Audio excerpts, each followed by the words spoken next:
Hello, and welcome to Saving People Queering Things, a supernatural podcast.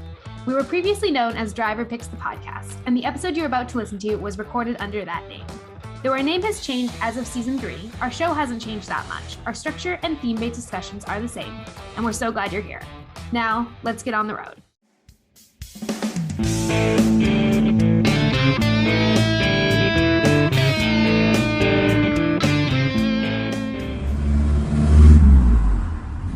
Hello, and welcome to Driver Picks the Podcast, the show where we talk about ghosts, road trips, and free will through every episode of the TV series Supernatural. Today, we will be discussing Season 2, Episode 3, Bloodlust, through the theme of Valor. I am Abigail, your host, and joining me today is Renny. Welcome back. Thank you. Hello.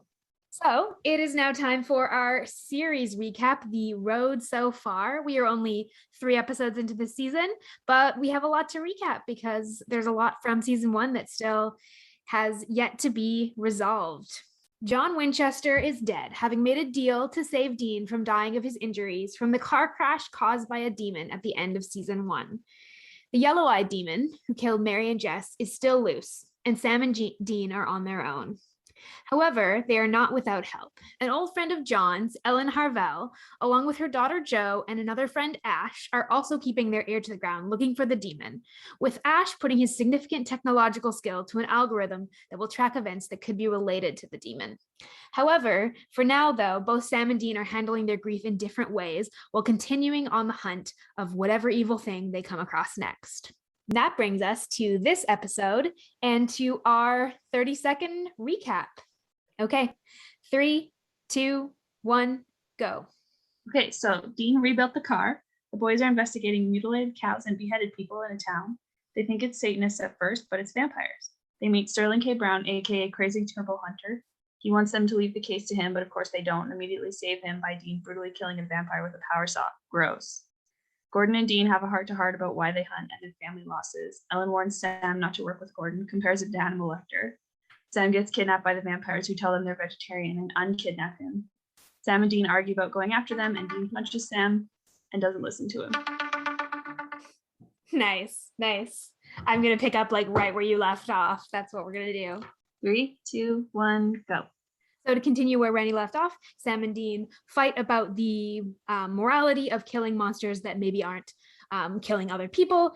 But while they're having this fight, Gordon goes and tracks down the vampire, takes it captive, and is really sadistically hurting it, and is threatening to kill them all. Sam and Dean confront him, and Dean switches sides, says that it's they won't kill him, they won't kill the vampires, they let them go, and Gordon and Dean have a big fight. We will talk about the things that we missed in this recap because apparently this is the episode where we actually don't make it to the end. Oh well. I was pretty close though. I was pretty close. I just missed the like heart-to-heart of Sam and Dean at the end of the episode, which is kind of crucial for the resolution, but we'll get there. We'll get there in our talk. Yeah. So it is now time for us to discuss this episode through our chosen theme. And this week, our theme is Valor. Renny, do you want to read the description of Valor that you found, that we actually both found? Yes. Because this is not as common of a theme word as we've used in the past. Yes, so Valor is described to be extreme courage in the face of danger, especially in battle. And we are treating it as kind of the combination of courage and honor. We're also drawing out the connection of especially in battle from that description. There's a lot of metaphors in this episode and in Supernatural in general that are like war metaphors that are treating hunting as like a war or as individual battles. And so this theme really works quite well for this episode. And so we're excited to explore it. Yeah. Kind of asking the question of, are hunters valorous? Are Sam and Dean in this episode? Is Gordon? Is hunting in itself make you valorous? Jumping right in, the first thing I noticed connected to this theme is when Sam and Dean are driving and they're back in the car again after Dean's rebuilt it, and Dean is happy. They're on, or like presenting as happy, and Sam points it out and kind of is a little bit shocked by it, which given the previous episode and Dean's like grief is surprising. but the thing I really pulled from that related to the theme is that Dean says, why shouldn't I be? We've got a hunt. That's pretty much the only reason he gives. And I was thinking about how he gets happy when he has a purpose, that when he gets to be a person of valor, because so much of his identity is wrapped up in being a hunter, in saving people. He hasn't been able to do that. Like, the last big thing that has happened in their lives is that John has died. They weren't able to save him. And so his happiness being tied to his perception of their lives as like valorous, that they're courageous people, and he's back finally doing what his purpose is, quote unquote. Which is interestingly mirrored at the end of the episode when he says, this hunt messed everything up because now I'm wondering if I killed someone who didn't deserve it in the past without knowing it. Yeah. Oh yeah, that's a really, really good bookend. He goes from, it's interesting, he goes from seeming like presenting as happy and settled and like confident in his identity as a hunter, to at the end being like, I'm questioning all of that. Like, is it actually valorous what we do, or is it not? Yeah. And what do I do if it isn't, when I'm still so, like, the whole conversation at the end of the episode is him being like, but I'm so wired for this. My instincts are all to just like kill all of the monsters regardless, and to not ask any questions, and to not question or consider that they might not deserve to be killed. He's like, all I want to do is like rip the vampire's throat out, even when the vampire isn't killing anyone. And yeah, the breakdown of that over the course of this episode is so well done. Yeah, and I think Gordon's bothering Dean with that too, kind of poking at him, and he keeps telling him, you're a killer like me, you're a killer like me, like Sam's different than us, but you and me, it's in our blood. And yeah, he really wants Dean to get on board, and he really like creates this attachment to Dean. Needs him to be the same, needs him to think that they are the heroes who see everything in black and white, who courageously take out the monsters, who go to battle. Yeah. And Sam refuses to like sell that narrative or buy into it from the get-go. As soon as they meet Gordon, Sam's like, this guy is not, something's not right. Yeah, he has a gut instinct, it seems like, a gut instinct about Gordon, where he knows that something's off with him. From really fast too. Like, he's, very quickly, he's like, he clearly is on edge visibly in that first scene in the bar, before they haven't seen Gordon really hunt at that point.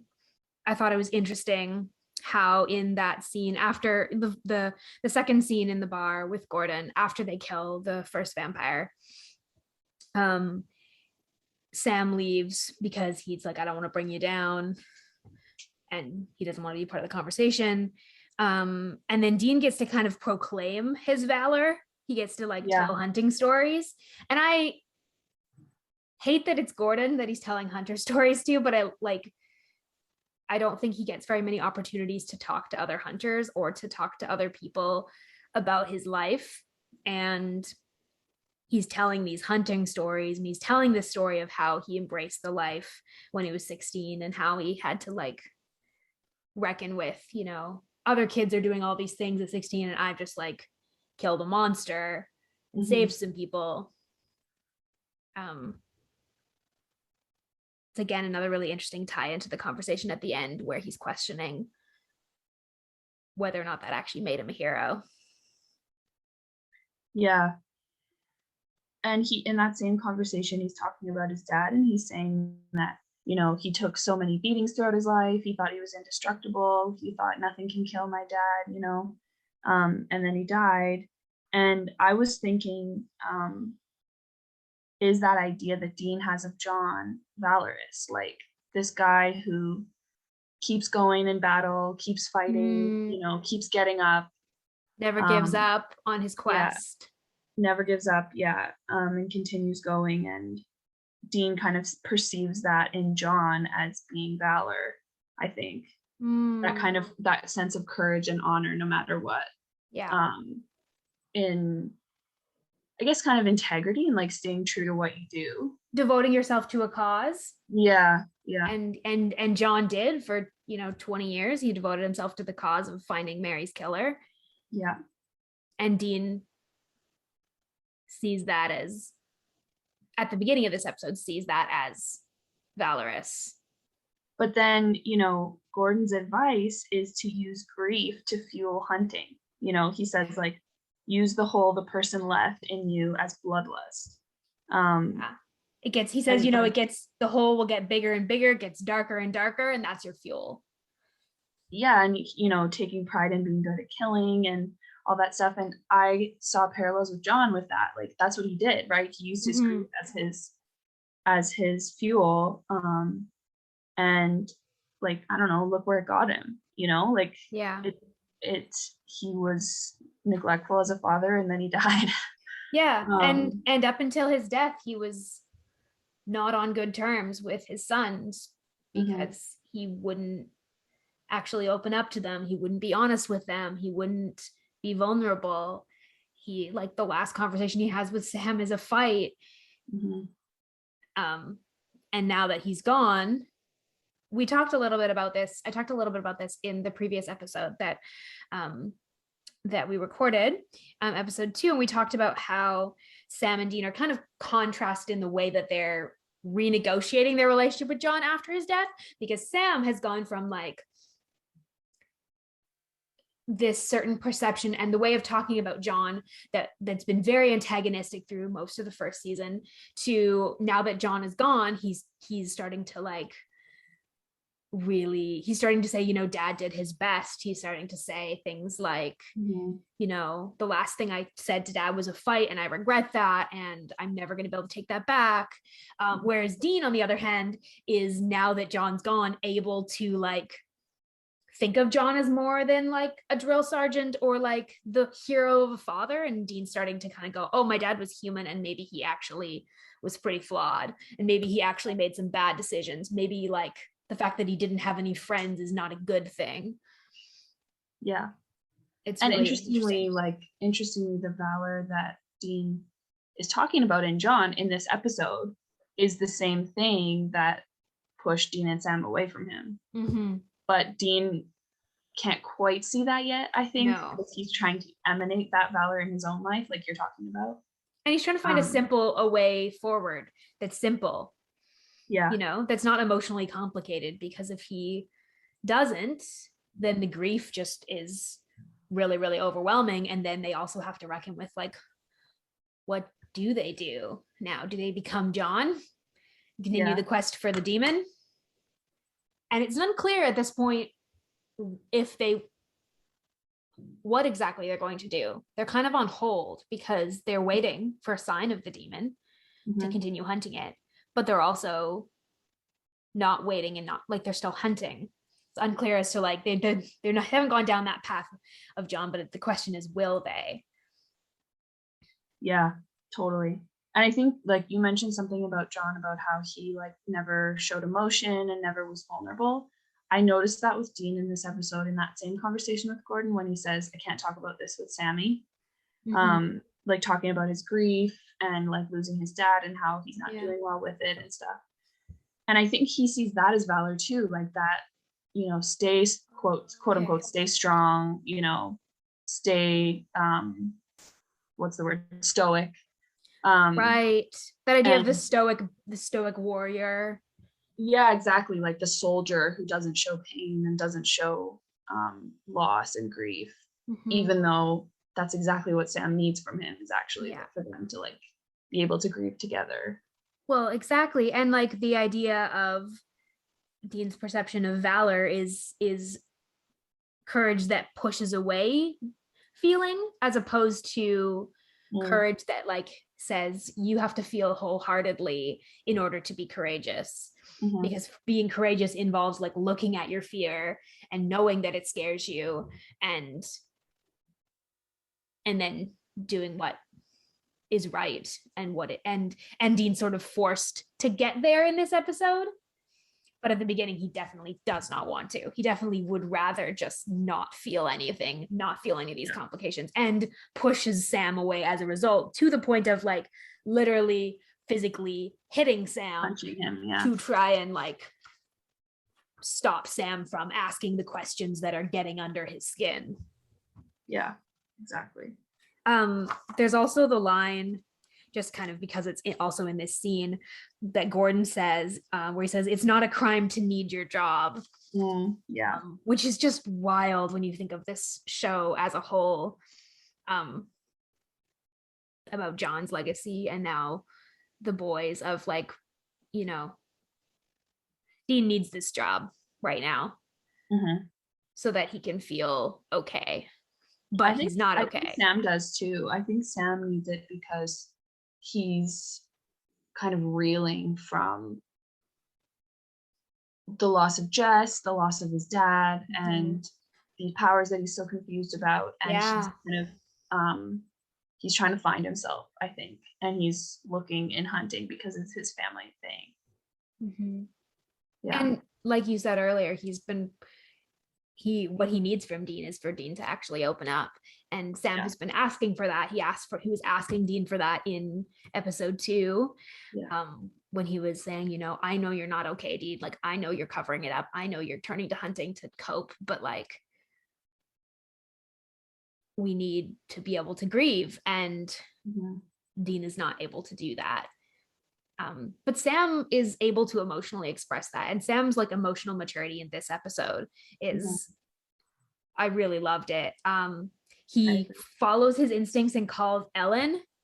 They've only met Ellen once. But I love that his instinct is to go, Ellen knows things she might know about Gordon, and Gordon's giving me bad vibes. I'm going to call Ellen. Yeah, and he keeps his brother accountable. Like, I think that that's courageous, actually, and shows valor in Sam, is that he, you know, he's standing up to this scary hunter dude that they've never met, and he's standing up to his older brother, which he actually doesn't do a ton. No, and he's standing up to him for multiple reasons, like not just standing up to him in terms of the practicalities of this hunt, but also standing up to him and saying, you know, I think you're grieving. Like, I think you're trying to replace Dad. I think you're trying to find someone to latch onto. Like, he calls it like he sees it, which is like, considering Dean's like volatility in this episode, takes some courage on Sam's part to be like, I'm going to tell the truth, even if you don't like it. Yeah, totally. I guess kind of the big theme of this episode with Valor that stood out to me was, we've kind of touched on it already, but like that idea of, are we hunting and killing any non-humans or anything evil? Right. Does something not being human make it something we should kill? Make it evil? Like, is it evil by definition? Is a monster because it's not human, or is it a monster because of the things it does? Like, what? And like, up till this point, they have not had to make that distinction. Every monster in season 1 is a monster. I feel like maybe with like the humans that they've come across that are kind of monstrous. Yeah, that's a kind of a early little like whiff of this conflict. Yeah. I was just gonna say, I think like they're trying to figure out what has more valor, like what, and that's what the argument is, right? Like, what is more brave and honorable? Is it to kill the thing no matter what because it's not human and it's a danger to the world, or is it to kill only once you're sure that it's evil and hurting people? You know, and I guess the boys are fighting about that at first, and then I noticed that the moment that Dean flipped and changed his mind was as soon as Gordon touched Sam. And like, as soon as he like grabbed him and like had the knife, Dean was like, okay, no. Yeah, and he was already like teetering on the edge. Yeah, from like, I think the way the conversation that he had with Sam already kind of shook him up a little bit. And then they walk into the room and Gordon has the vampire tied up, and you see Dean's face sort of do that thing where he's like, oh shit, this is not how killing monsters usually goes. Yeah. Like, we don't usually hurt them for the sake of hurting them. We take them out because they're hurting other people. Yeah. Whereas Gordon is clearly taking this sort of like sadistic pleasure in it and is inviting Dean to like come along, and just sort of like the way he asks Dean is sort of like it's like he's playing all buddy with him, and Dean's like suspicious. But you're right, it's like the moment when he makes a move on Sam, and Dean, I think, realizes that Gordon's black and white morality means that he wouldn't hesitate to sacrifice innocent lives, that he wouldn't hesitate to hurt Sam, like that that his moral compass is so black and white that it will inevitably hurt innocent people. Yeah. And Dean's like, that can't be what Valor is. And not only Gordon, but I would argue John as well. Like, that's how he raised them, right? To hate all the monsters. He taught them that killing was courageous and honorable. And the only solution. Like, that there's only one option. Yeah. You find the monster, you kill the monster. Yeah, exactly. Well, and Gordon even says that you find the bad thing. He doesn't say you find the monster or you find the supernatural thing. He says you find the bad thing and you kill it. No gray. Yeah. Yeah. Sorry. There's interesting parallels between Gordon and John, I think, of just like that idea that Dean sees them both with that idea, his idea of valor, of like, you know, fighting and keeping going and being courageous in terms of like, I guess, physical harm. Mm-hmm. Yeah, totally. Like, they're not, like, Gordon doesn't strike me as courageous in the first scene that we see with Gordon and a vampire. He's almost detached. It doesn't seem like he's having to be courageous, but that's almost scarier. That's what makes Gordon feel less human. Yeah, totally. That's a good point. But yeah, then kind of the realization, I think, at the end of the episode, that both Gordon and John were kind of living by this black and white philosophy of monster and non-monster, and Sam and Dean are realizing it's actually not that simple. Mm-hmm. Yeah. Well, and this is the first monster that we've seen, like, quote unquote monster. I have it in quotation marks in my notes. This is the first monster that we see controlling their urge to kill. And these monsters are doing it out of self-preservation. That's the only reason. We know that. That's pretty clear in the episode itself. But they're not killing people. Yeah. They are not causing harm to humans. And that's the first time we've seen that in this show, where a supernatural being isn't what it seems. And it's vampires too. Like, this is only the second time we've seen vampires, and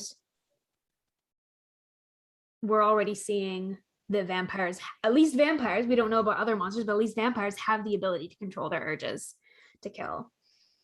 Yeah.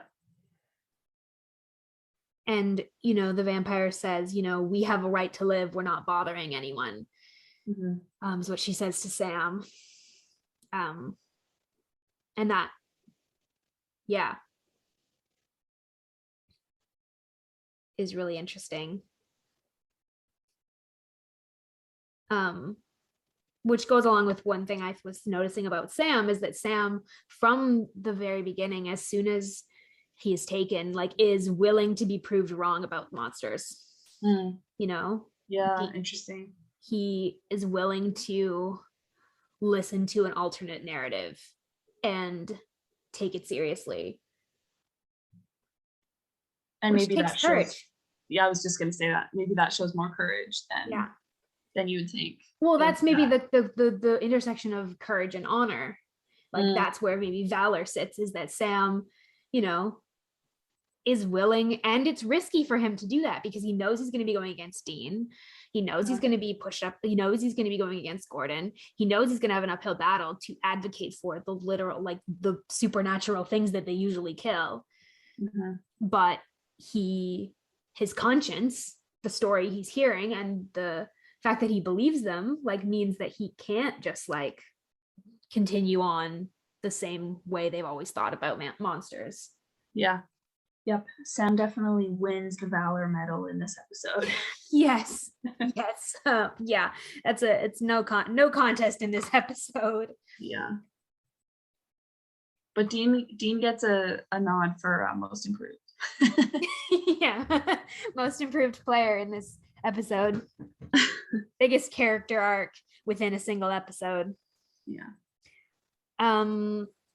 I wanted to talk about the thing that you and I talked about a little bit while we were watching. But the comment you were making before we were recording about just the parallels between the way they talk about each other, the two groups talk about each other is really similar. I'm wondering if you can, if you can speak to that, because you were phrasing it really well.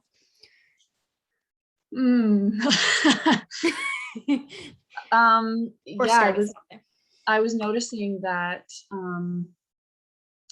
the way that Gordon and Dean, particularly Gordon, was talking about the vampires was very like reminiscent of, I don't know, the best way to describe it, I guess, like prejudice and racism that I've heard is just, I can't remember the exact things that he was saying, but it was very like an us and them mentality, a very like, they are all bad, we are all good, you know, very one-dimensional, like blanket statements. And then the vampire, Eli, was talking about the hunters in the same way. He was saying they're all the same. Once they caught our scent, they're not going to stop. We should just kill them. We should just kill them now. And yeah, he says you can't reason with these people. Yeah. Just a very blanket statement. And I just thought it was interesting, the parallel that the two kind of groups were talking about each other in a similar, very prejudiced way. Yeah, because they have because they both have this like narrative, and for the hunters, they have this like narrative that they're the good guys, and that they can't possibly, it doesn't matter how they, you know, to a certain extent, like it doesn't really matter what if they hurt monsters on the way to killing them, because like they're bad, they're evil, and they deserve to be killed. Whereas the vampires in this particular episode are caught under that, like where it doesn't matter what they do, it doesn't matter if they never kill a human. If the hunters have got their scent, the hunters will track them down, and so they both have this really black and white view of the other group. But and Sam and Lenore are the people from their respective groups that are willing to give the other the benefit of the doubt, and say like, you know, maybe you're different, maybe you're not the same as what I have kind of stereotyped you to be. Maybe you're your own person. And maybe you have the capability of being good or evil. Like maybe it's actually, well, you know, that's the whole thing of, you know, your actions determine who you are more than your abilities. That's like kind of one of those classic, that's one of those lines from Harry Potter, that's, you know, it's your choices that define you. And Lenora and Sam are both like willing to be like, we can make different choices. Sam's like, we can make different choices, we cannot hunt them. And Lenora's like, Lenora's like, we have made the sacrifice to make different choices. Yeah, I think that's all we have when it comes to theme. So next we're going to move into our going meta segment. And in this section, we talk about some elements that we particularly love about the show, things that make it fascinating, including its treatment of female characters. We explore the lore of the show's world, and we talk about pop culture references and any other elements of the show's writing that we find particularly interesting. We have a lot to talk about this week. I have notes from... my last guest because it was a new person, so I had to prompt a lot more. The first thing we are tracking in this section is deaths. So I think we only have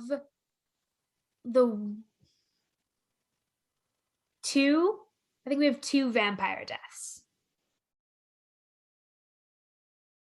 Yes, I think that's true. Do you? Yeah, the girl at the beginning and then the guy at the mill. Mm-hmm. Yeah, and I will actually we'll actually put those in this category because normally we don't count monster deaths in this count, but because we find out in this episode that these are actually not monsters in that sense. They are vampires, but they're not actually the villains of this episode. We'll include them in our meaningful death count. And we have no significant character deaths in this episode.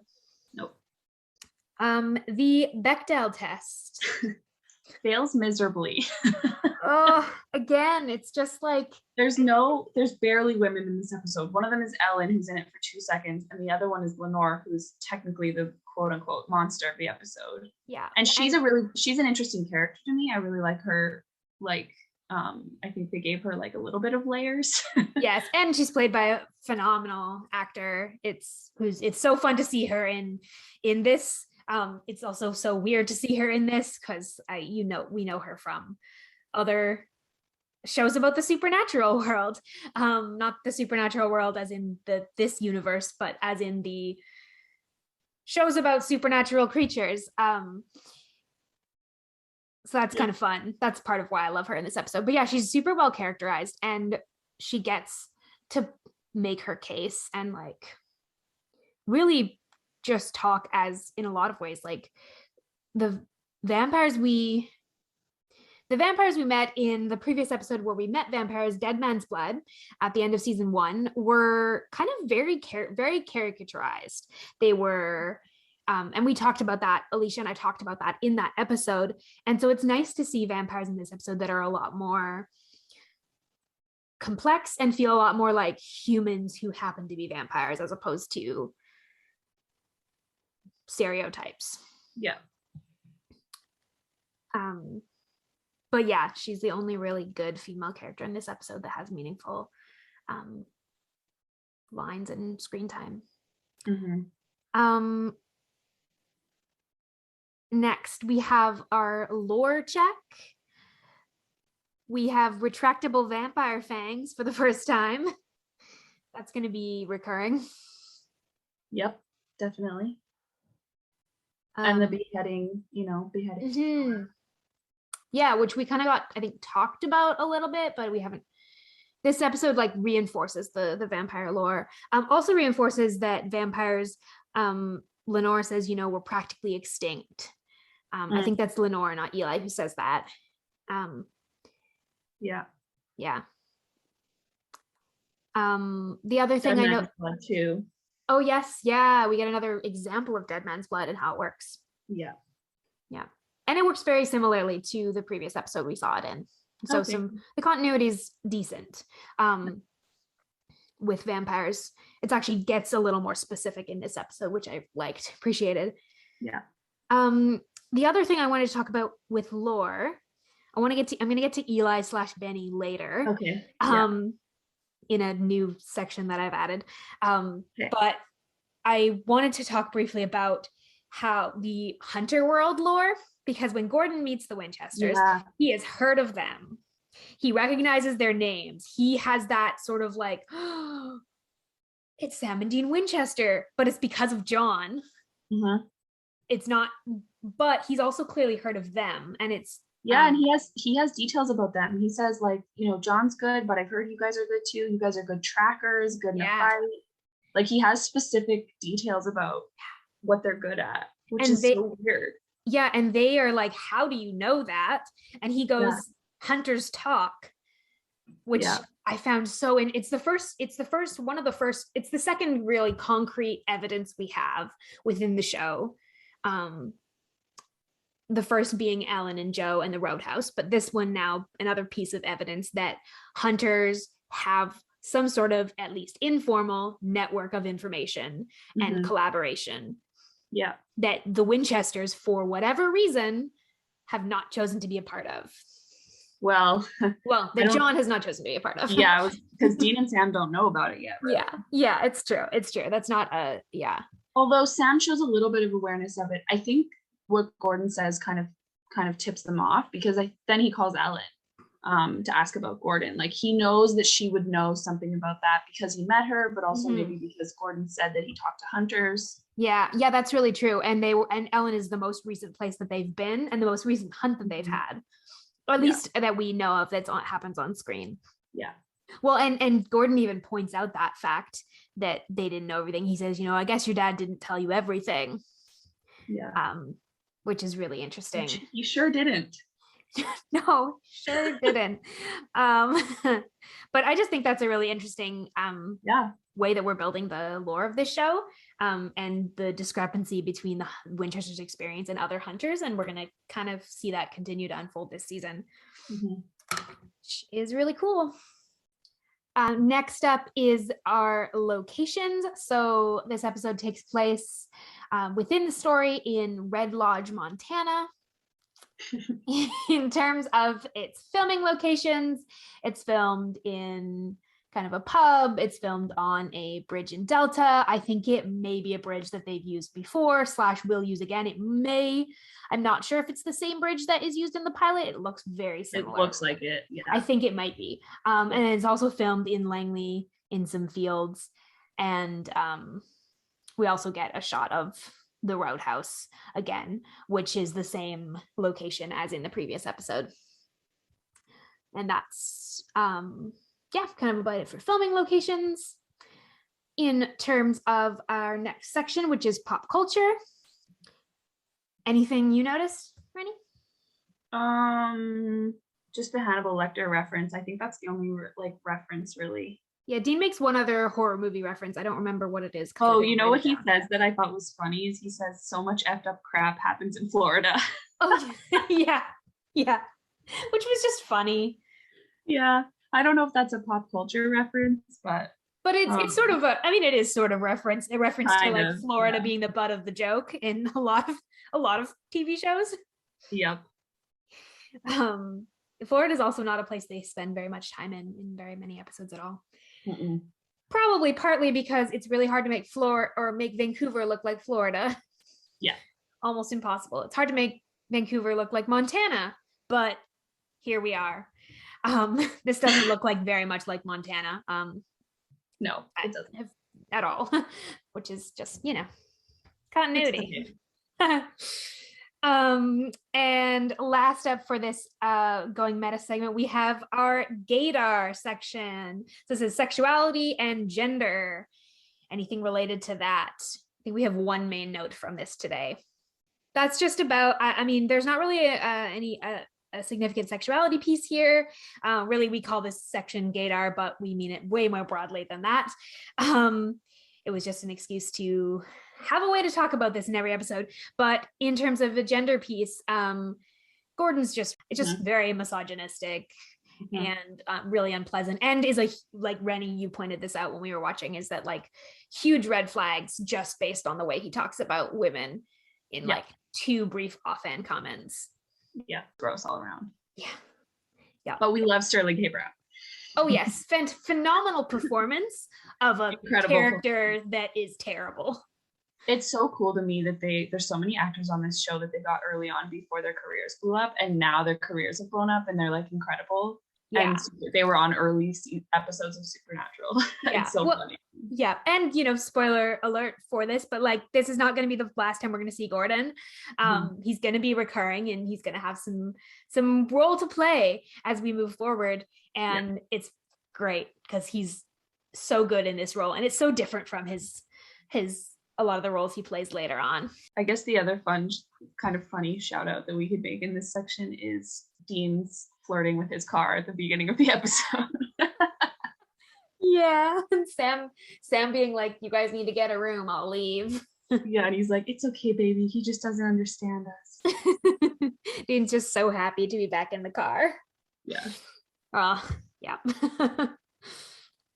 So finally today we have our new question and answer segment where either myself or a listener is going to pose a question that we had from this episode, and we're going to talk about it / debate it. In this segment, we are focusing specifically on questions related to the writing, filming, or acting choices in the episode.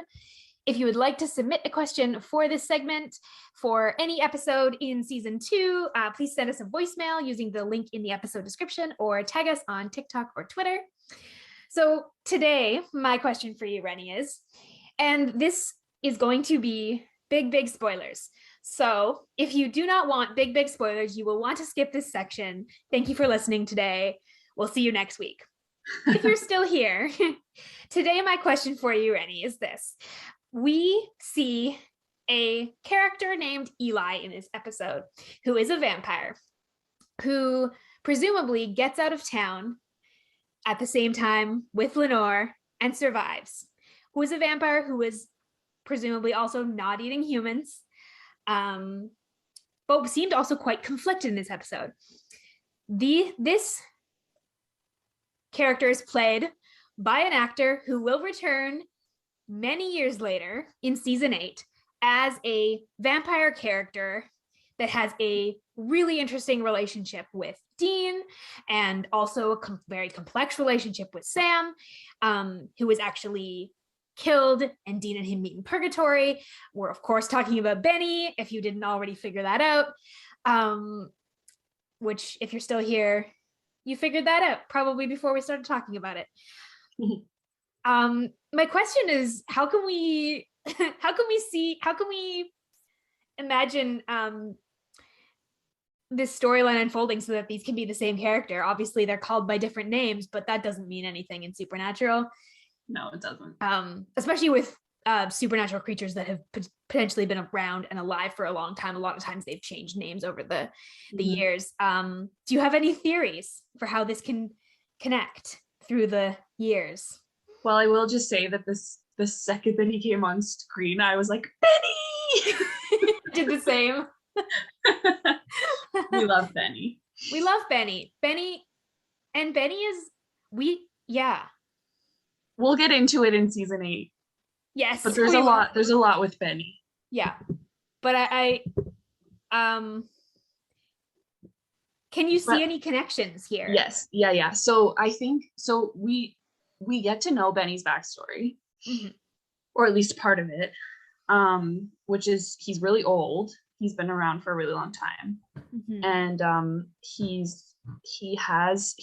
talks about joining different groups of vampires over the years.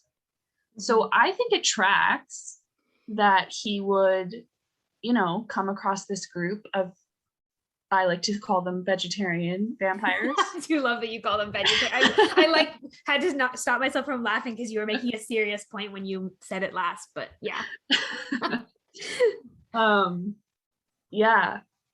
It makes sense to me that he would join that group and live with them for a while, and maybe have a different name to protect himself, because groups that he was part of in the past were not exactly the best people all the time.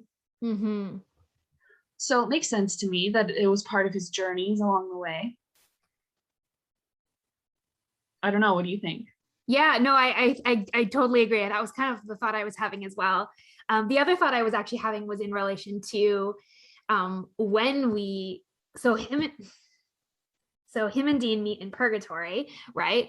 And then they get out of purgatory, and there's this incredible amount of tension between Sam and Benny. And there's a bunch of reasons for that are also happening in season 8. And so that some of it's not relevant to this, but I am also fascinated by the idea that even if that Sam has a good memory, and that even if he doesn't fully remember, I can't imagine that this encounter with Eli and Lenore would have been one that they would have forgotten, because it's so crucial to their understanding of what makes a monster a monster.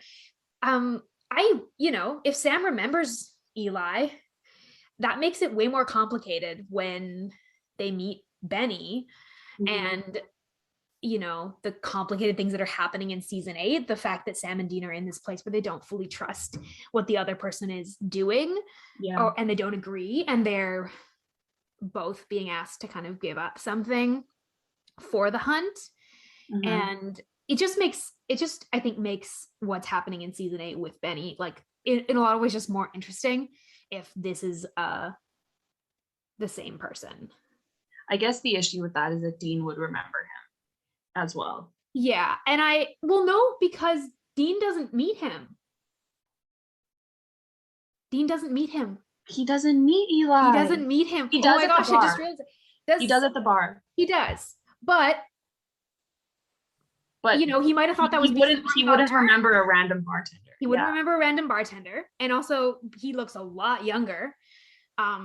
Because Ty Olsson, vampires maybe don't age, but Ty Olsson did by season 8, 8 years later.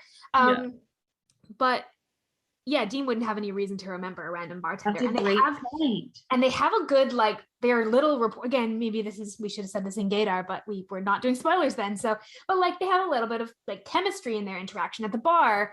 And, I am firmly on the Benny Dean were a thing in purgatory camp. So we're not, we're just going with that. But that also makes, because is part of the reason that Benny in purgatory saves Dean at the beginning and latches onto him and protects him. And, obviously Benny is also looking for a way out of purgatory, and Dean is his only way out. But, if he also knows Dean's a hunter, he also knows Dean is, a person of valor. Dean's a good guy who let them go, who who didn't kill him, who didn't come after him in this scenario. Maybe that's not something Dean will remember. Maybe that's something that Benny will remember. And maybe that's also why Dean becomes so attached to him. And maybe they do talk about it. Maybe we just never get that on screen. I like it. It makes this so much more fun. It does. I really love finding the things that were not intentionally in the show and being we can make it work. Yeah, just hiring the same person to be a secondary character. Yeah. Or what's intended to be a one-off character. Yeah. We had Jacob and I had this same discussion when we did the Benders, because the Benders takes place in the same town Donna is from. And so we had this whole conversation about how we could connect that lore and make it make sense. And with the police officer in that episode and Donna and nice. Connect, it just kind of is great. It's great to find that. Makes it fun. Very fun. Good question. Yeah. Thank you for your input on it. So that concludes our show for today. Thank you so much, Renny, for joining me. Thanks for having me. It was fun. If you haven't yet, please subscribe to Driver Picks the podcast wherever you get your podcasts, and come talk to us by sending in a voicemail or tagging us on Twitter or TikTok. Thank you all for coming along for the ride, and we wish you a peaceful road until we meet again. Next week, we will be discussing Season 2, Episode 4, Children Shouldn't Play with Dead Things, through the theme of willpower.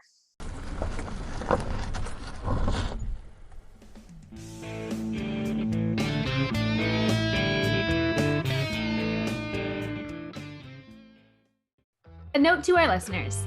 This episode was recorded prior to our Season 3 name change, where we went from Driver Picks the podcast to Saving People, Queering Things. For all of our new social media platforms, visit queeringthingspodcast.com.